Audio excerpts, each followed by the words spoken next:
Combat readiness. That's the government's priority as it unveiled its defence capability plan late this afternoon with a multi-billion-dollar funding boost amid global tensions. $12 billion is being committed over the next 4 years, including $9 billion of new spending, taking our defence budget from just over 1% of GDP to more than 2% in the next 8 years. The announcement coming as our latest One News Varian poll shows almost 40% of us are in favour of increasing defence spending. Senior political reporter Benedict Collins has more details. It's out with the old, these retiring Hercules on a lap of honour in February, and in with the new. The Defence Force set to ramp up its capabilities with a big focus on increasing strike power. They're looking to equip our P-8 Poseidons and frigates with missiles. Distance certainly It's is no not a longer frigate. any protection for New Zealand. Not when we have an intercontinental ballistic missile launched in the South Pacific. Not when ships with enormous strike power come into our backyard. They've seen events happen in the last 6 months, for example, that we haven't seen before. And that is illustrative of what we're talking about, which is that we actually are living in a much more contested part of the world. This military expert says an increase in strike power makes sense. So we only have a small, finite amount of platforms. And by platforms, I mean the frigates or the P-8s or even in the land domain, some of our artillery systems. But because we have so few, actually we need to take the fight further away for us. There's also emphasis on boosting uncrewed military equipment like drones and even Navy vessels. Can I just say, I think it's Judith Collins who's talking here. Sounds like the person who knows absolutely nothing about the military when she's describing drones and that kind of stuff. It's kind of embarrassing, actually. Uncrewed naval ships, I say RIBs basically, which can She's never said the word ribs before in her life before this press conference, understanding what they are. Which can swarm ships, do other things like that. Drones that can surveil, uncrewed long-range surveillance. The infamous 757 Air Force planes, which keep on breaking down, will be replaced. If we have an international trade mission and we want to take hundreds of people with us, it makes sense to have this capability. And around $2 billion will go on a fleet of maritime choppers. Our partners are very happy that we're going in the right way, the right direction. Sharing our weight. Yeah. I find it really interesting that politicians seem to frequently find ways that they can spend more money on war, but not find that money to spend on child poverty or on climate change.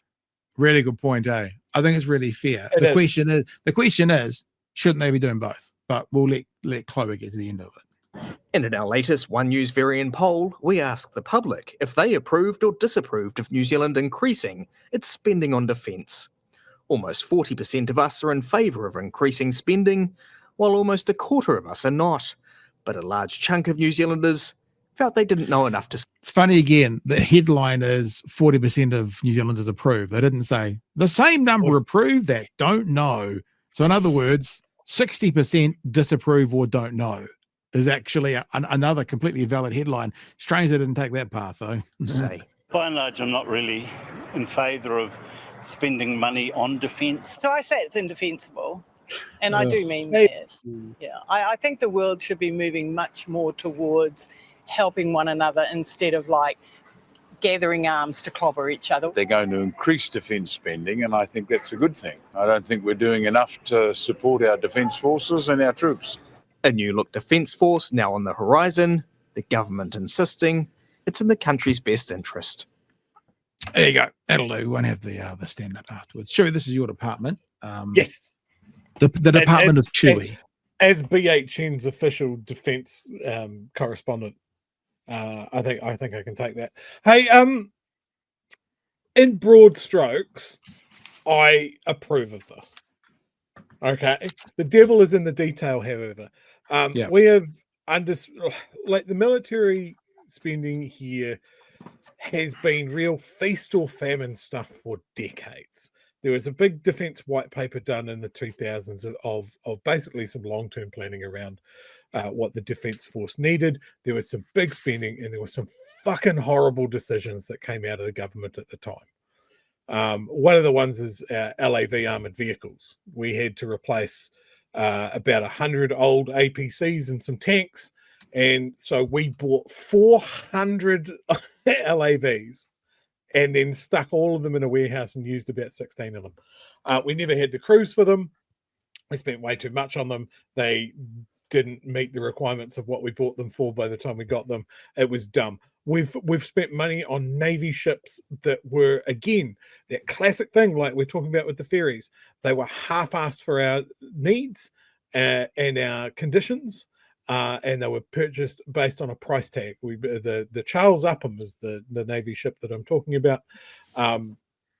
We put the name of our most famous soldier on it, and it was a piece of garbage.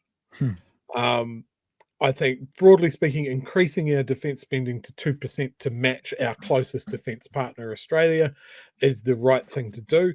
Do I trust this government to spend that money effectively and get the best bang for buck?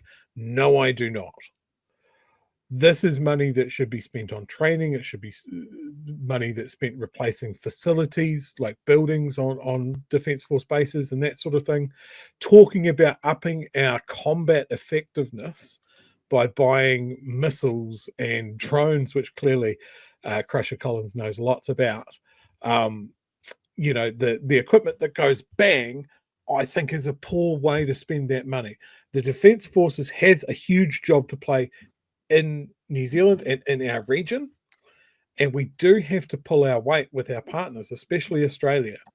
Like if we got to the point of having to use some of our offensive capabilities, whoever's doing something bad to us has got through Australia, has got through the US Pacific Fleet.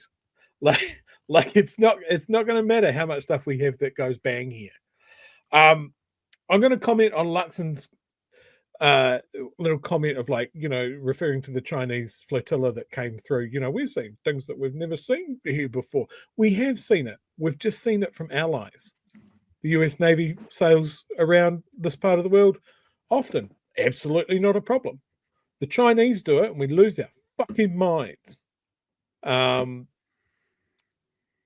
Yeah, I saw a story today that said that the Defence Forces were lowering their entry standards to attract more applicants.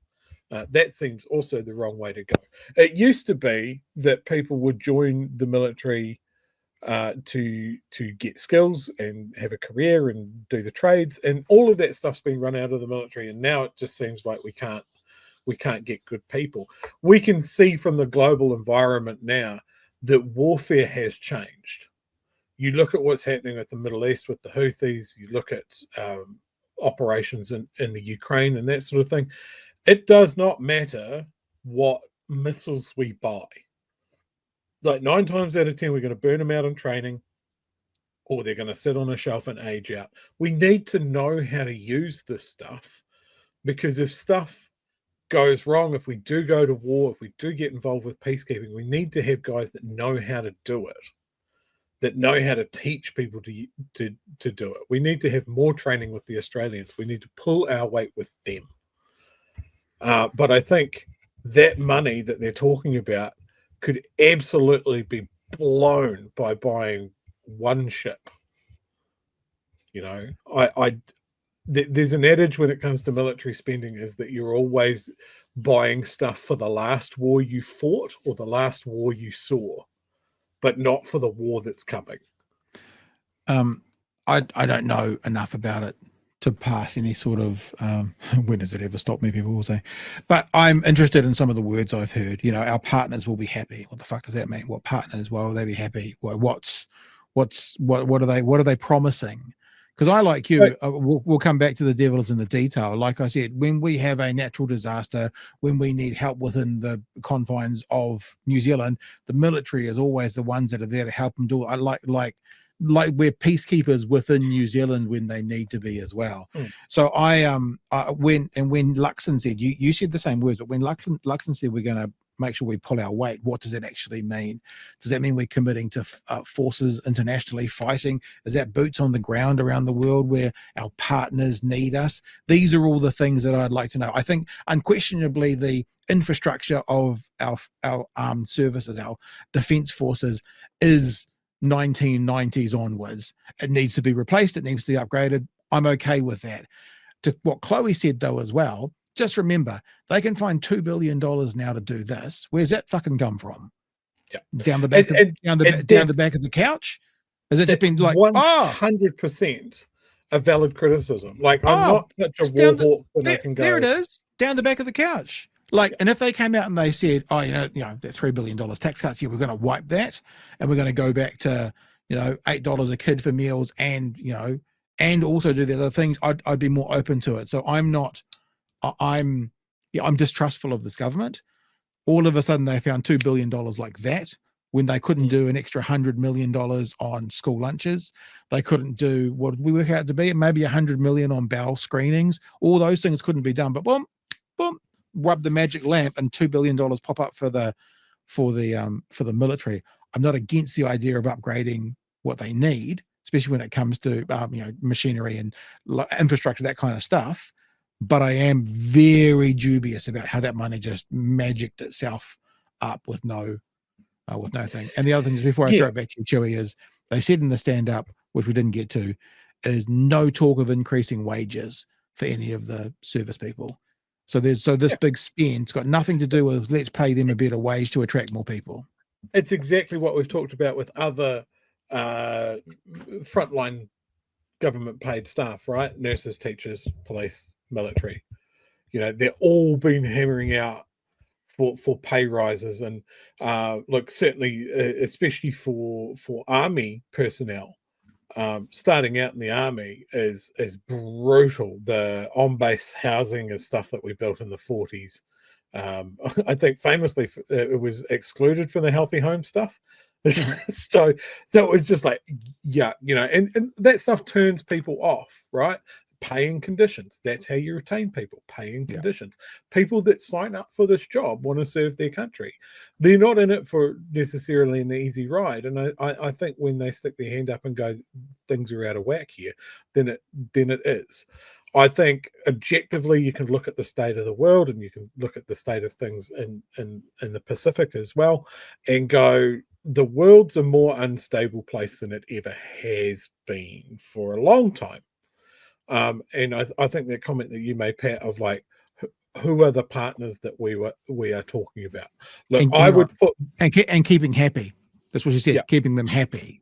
I would put more weight if they were referring to our closest neighbour and the country that we've had the longest military relationship with, Australia. I would put a lot of weight in that. If the Australians are going Fiji, Samoa, absolutely, we feel like if something kicked off, we would have to carry you guys. Yep. Okay, I think that's fair enough. If it's the Americans going, you're not buying enough of our stuff, then I would go fucking jump. We're just as wary of you as we are of China at the moment. Yeah. It's that sort of stuff. I think the Defence Force have just such a like, when you look at the things that we want the Defence Force to do, right? Let's say disaster relief. We want them to have enough personnel and the right equipment to do that. We want to be able to deploy a C-130 or a couple of C-130s with disaster aid out to an island that's just had an earthquake or a tsunami or something. We want to be that good neighbor, right? That's something I think we can all agree on. They've got to have the equipment to do it.